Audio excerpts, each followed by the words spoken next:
Husband, father, entrepreneur, realtor, a long list of other titles and descriptions, and landlord.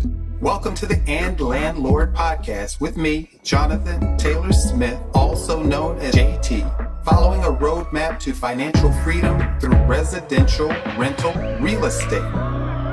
Welcome to the And Landlord podcast, and Lord podcast.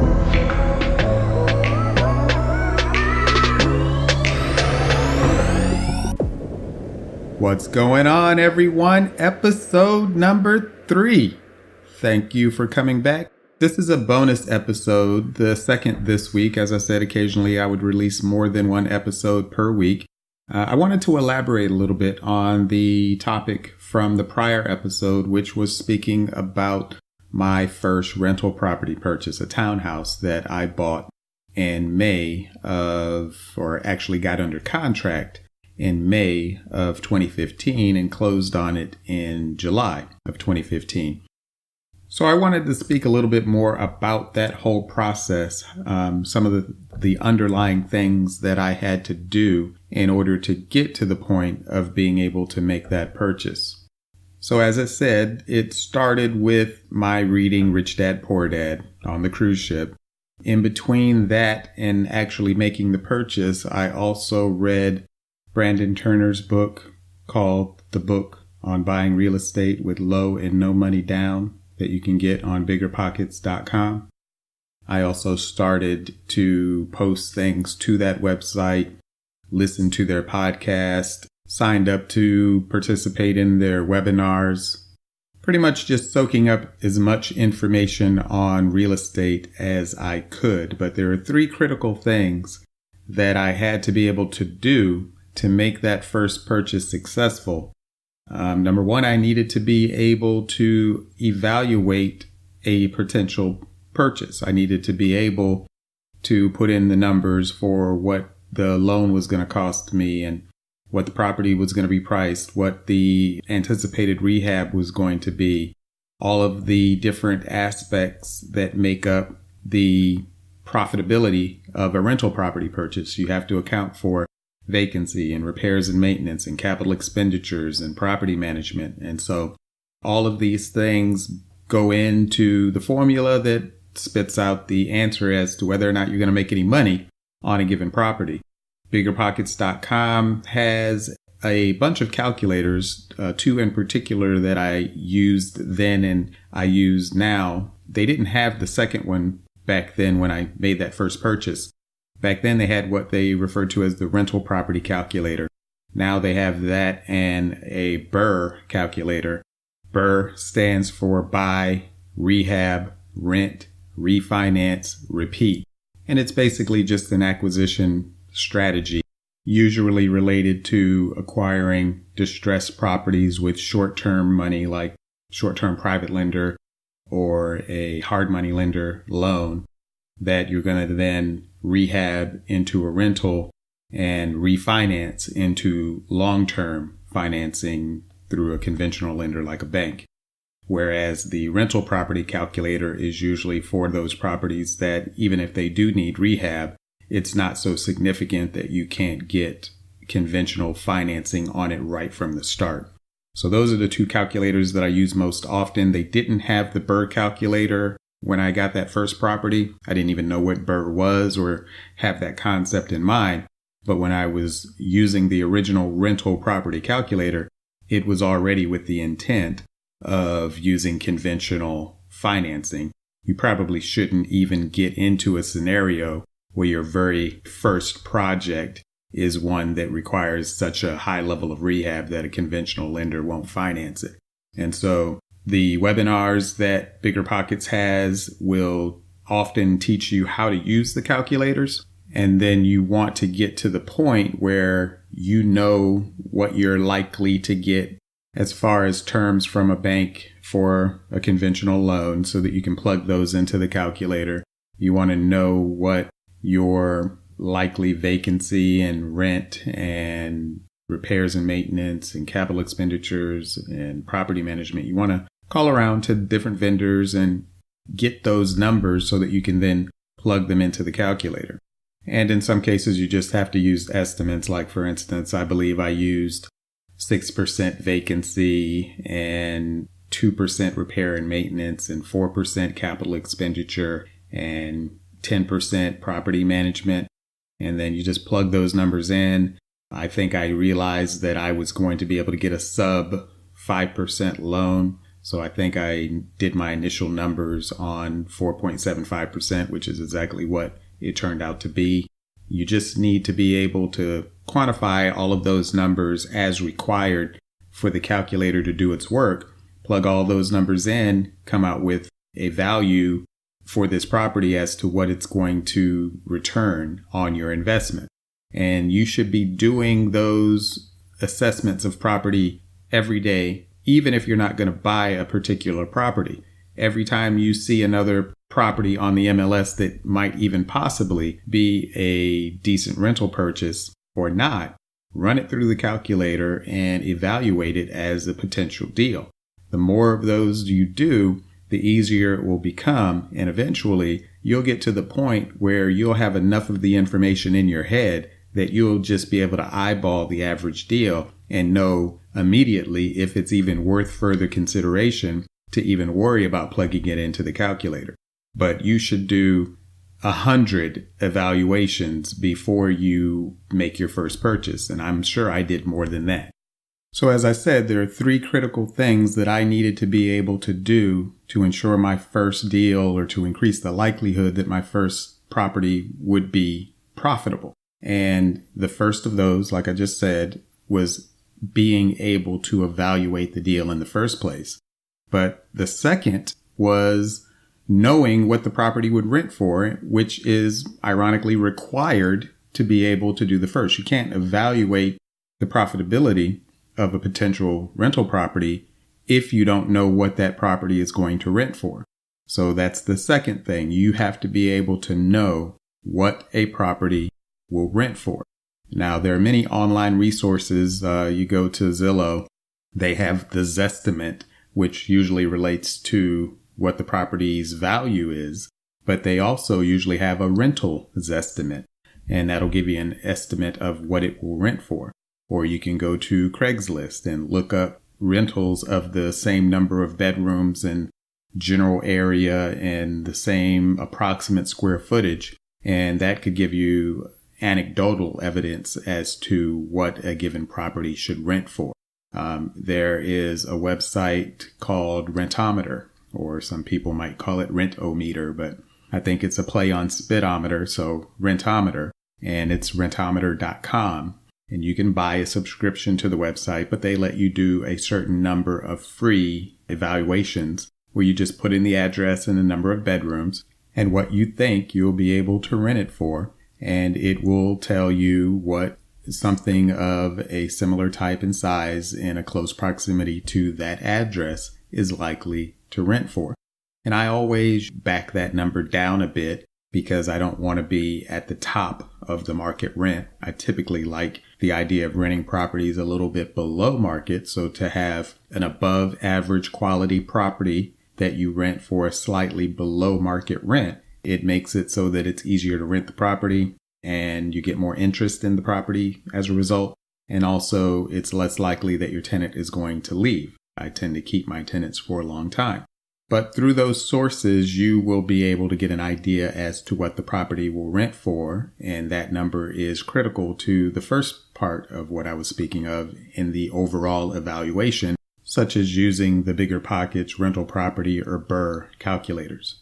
And then another thing that I do to gauge what a property will rent for is that I consider what it would rent for as a Section 8 rental. And about half my rentals are Section 8. And I know that probably puts fear into your heart if you especially already have a bias towards being a landlord.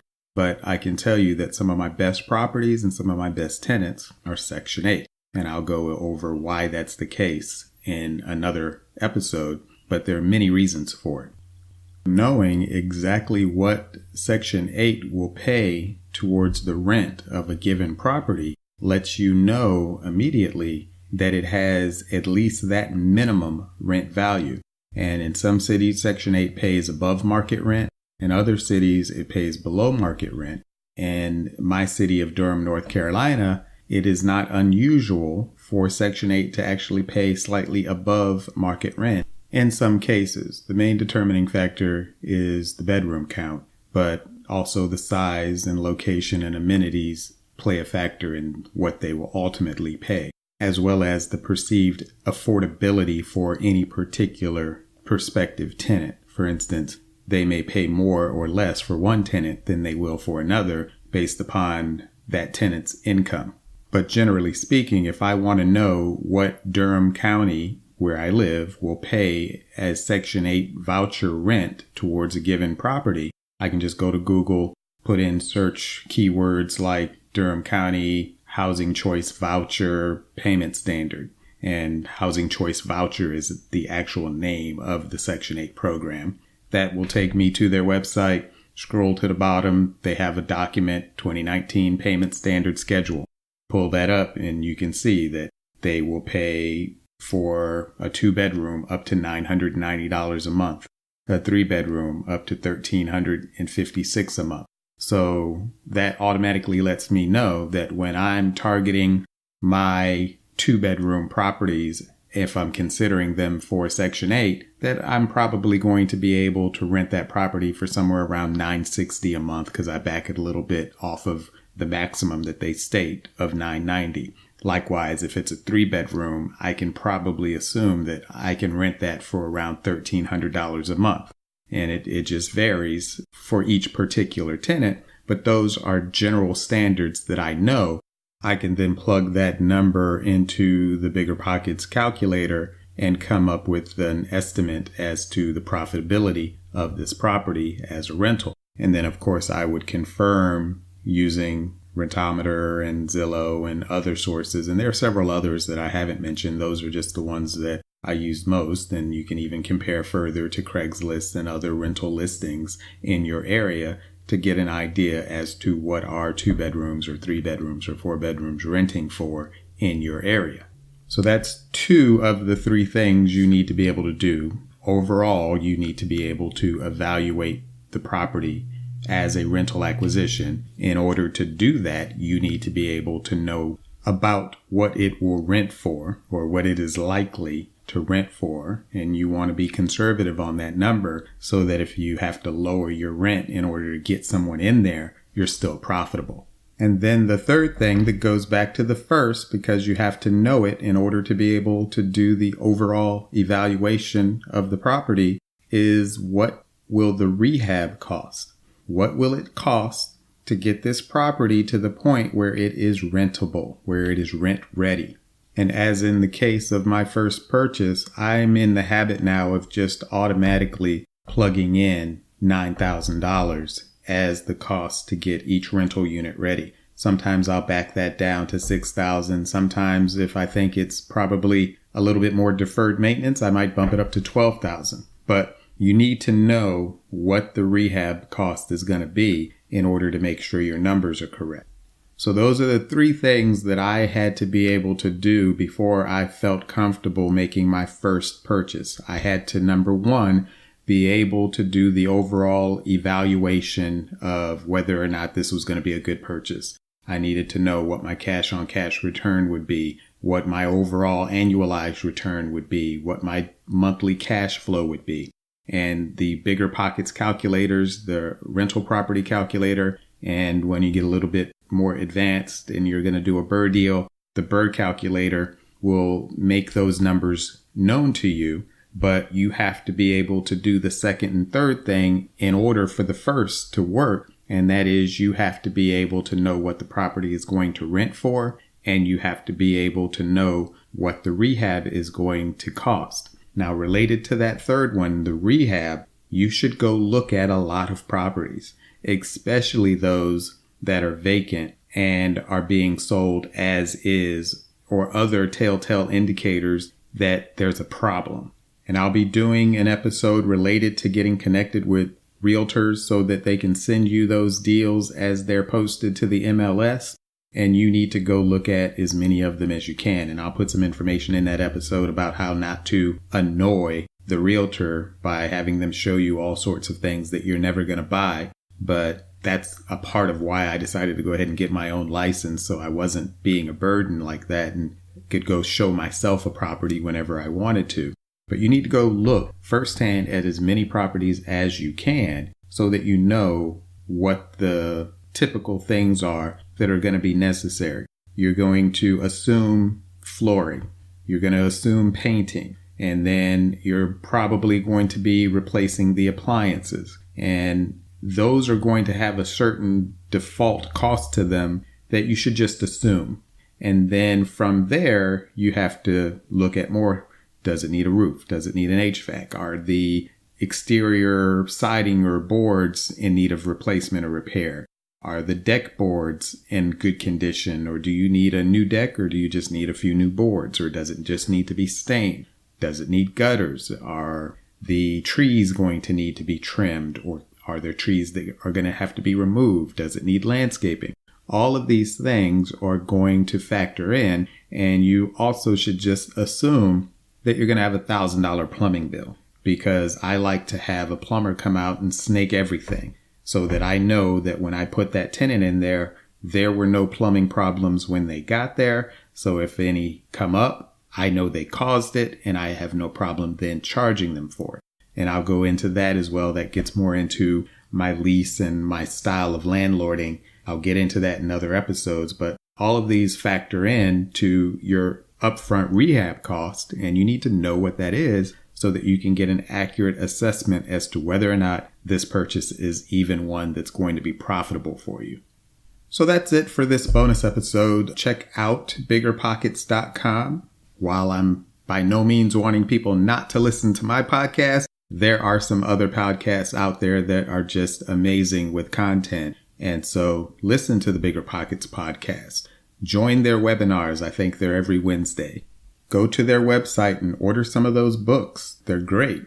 And then get a subscription to audible.com and download some of those books. And all of this information will be on my website. I haven't gotten it all there yet. I'm still working on it, but it will be a source for you to be able to just follow the plan that I followed in order to get to where I am now. But most of all, practice, practice, practice. You need to go look at properties and evaluate the rehab cost. You need to be evaluating properties on the Bigger Pockets rental property calculator. They give you a certain number free if you're not a pro member, but if you go ahead and sign up as a pro, then it's an unlimited usage scenario.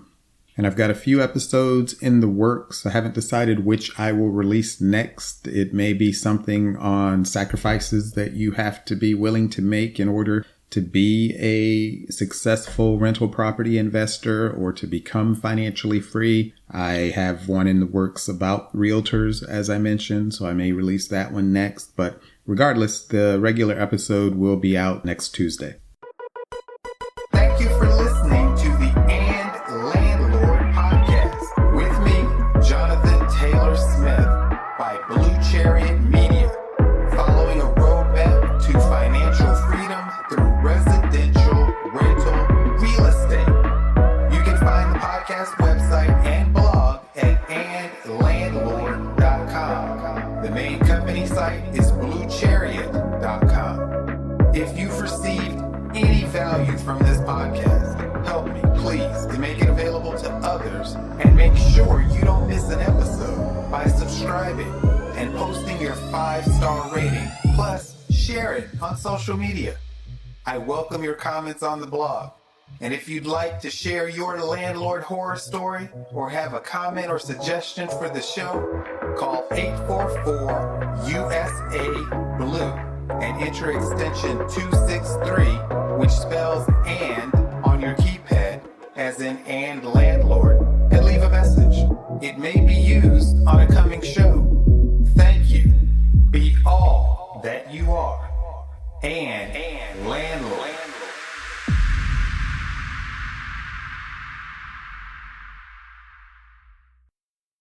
Nothing on the preceding show should be considered specific, personal, or professional advice. Please consult an appropriate tax, legal, real estate, financial, or business professional for personal advice. The comments and opinions of any guest are their own. Information is not guaranteed. Any investment may have potential for both profit and loss. The host is speaking solely on behalf of Blue Chariot Media, LLC.